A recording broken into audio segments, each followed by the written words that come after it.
Acha kabisa kupuzia ute huu kuanzia leo kwa wewe mwanamke ambaye unatamani kubeba ujauzito. Ute wa uzazi una faida nyingi sana kwenye mfumo wa uzazi kama unahitaji kubeba ujauzito kwa sababu ya faida zifuatazo.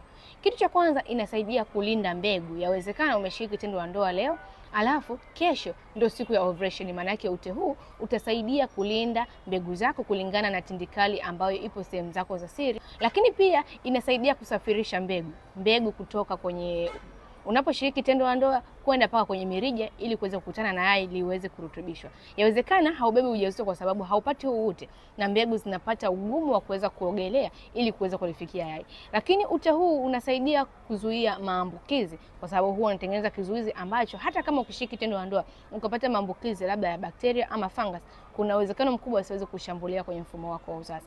Lakini pointi ya mwisho hii ndio ya muhimu zaidi, kwa sababu ute huu ni ishara kubwa sana kwamba wewe uko siku ya ovulation. Kwa hiyo unaweza kutumia ute huu kama sign ya wewe kwamba ni siku ya ovulation na siku ya wewe kuweza kubeba ujauzito. Unaweza kushare ujumbe huu kumfikia na mwanamke mwingine, lakini usisahau kunitafuta kama unahitaji kurekebisha mfumo wako wa uzazi na urudi kwenye asili yako.